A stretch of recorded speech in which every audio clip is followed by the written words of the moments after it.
Aboriginal people believe that the earth and everything that lives on it was created by spiritual beings. As the spiritual beings travelled across the earth, they left sacred knowledge, language and law. This knowledge has been performed and passed down from generation to generation for thousands of years. This is what is commonly referred to as the dreaming.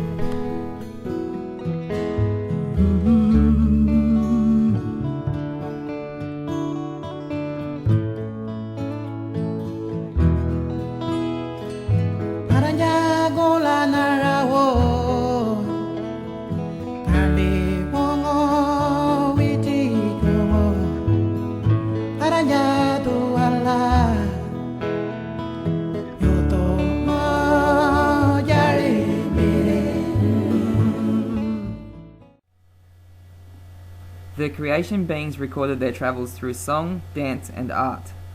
This presentation will provide an insight into the significance that this sacred art has for Aboriginal people and their connectiveness to land and culture.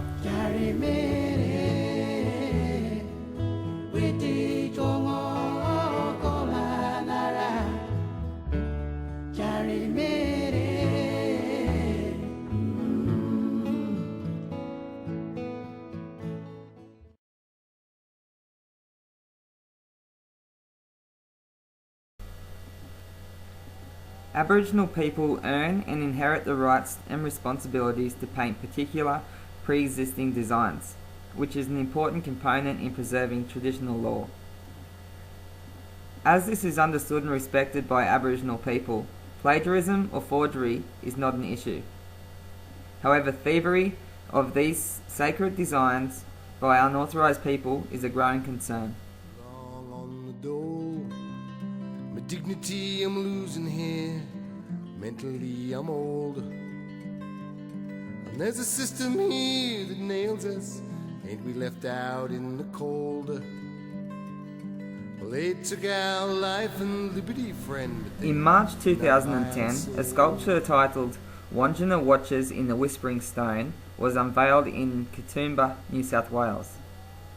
The 2 metre high, 8.5 tonne sculpture depicts Wandjina, an ancestral being of the Kimberley region in Western Australia. The non-Indigenous artist was commissioned by Vesna Tenodi, who failed to obtain permission to use the sacred symbols of Joel Wandjina. died, Che Guevara fought, Pamaway lay down dead. If a person speaks out critically here, you can get loaded down with lead. And how long can the majority wait for this story to unfold? Well, they took their life and liberty, friend, but they could not buy their soul. Wandjina is considered a powerful supreme being to 3 tribes in the Kimberley region in Western Australia. It is said that Wandjinas painted their own image on cave walls before they returned to the spirit world. It is the responsibility of qualified lawmen to maintain and upkeep the hundreds of Wandjina cave images along the Kimberley coast. This important responsibility belongs to Donnie Woolagudja. For humanity's more important here than that constant quest for gold. Well, you may take life and liberty, friend, but you can never buy our soul. As Marshall Langton states, in traditional Aboriginal society, rights to an oeuvre are inherited so that one son, daughter-in-law, or some other individual continues producing the same design. One morning, rode a donkey up through the gate, and he could see quite clearly why he's going to face his fate. And the powers that be could see that he could not be bought or sold. Donnie Woolagudja inherited this responsibility from his father Sam. It is this tradition that Western culture fails to acknowledge, which allows people such as Vesna Tenodi to continue to exploit the Aboriginal culture. Well, they took his life and liberty, friend, but they could not buy his soul.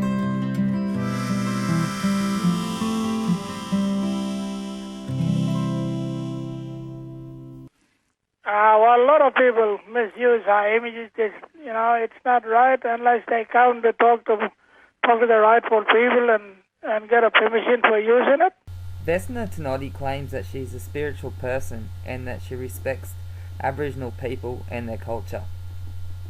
However, she contradicts this by failing to acknowledge and respect the sacred traditions of Aboriginal culture.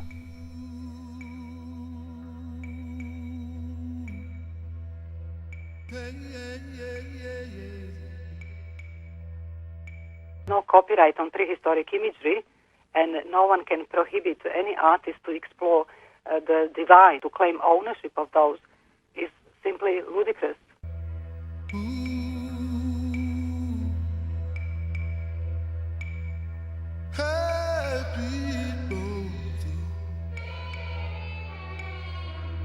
Cockatoo fly with a cookie cross,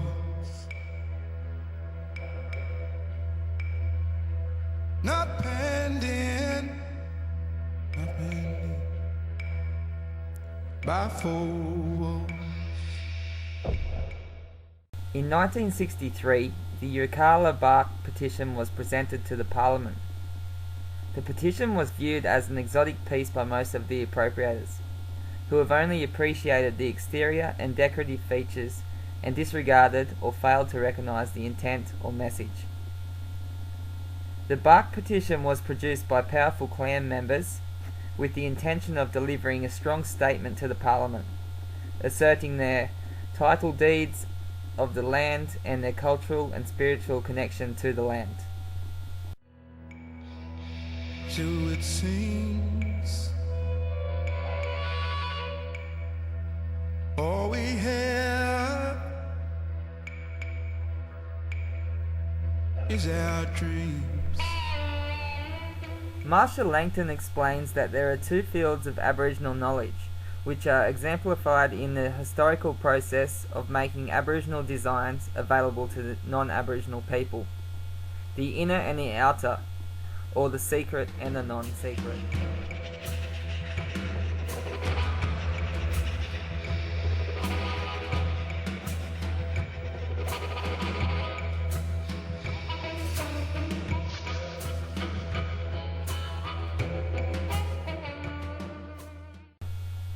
The point that must be emphasised is that traditional Aboriginal art, sacred symbols and designs have been and continue to be an important part of Aboriginal culture and their dreaming. Trouble dreaming, trouble dreaming, cockatoo fly with a cookie cross. Jamu singing, baby walls, and what you said to me, the words that keep me alive.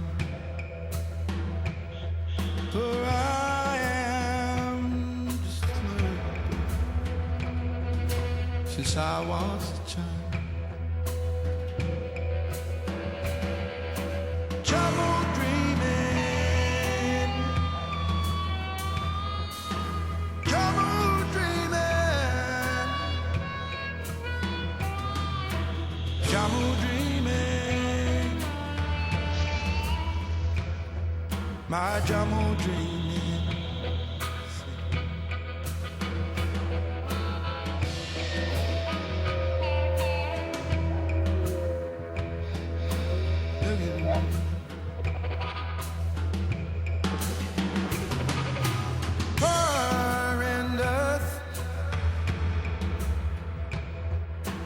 Wind and rain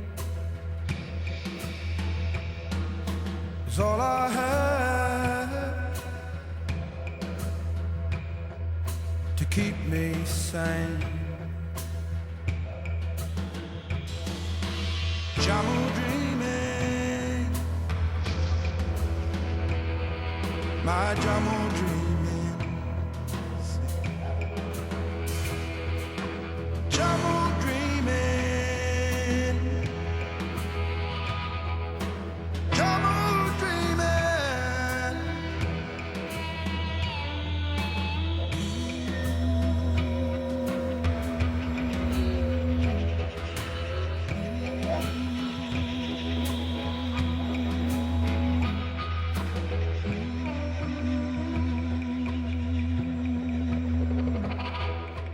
Look at the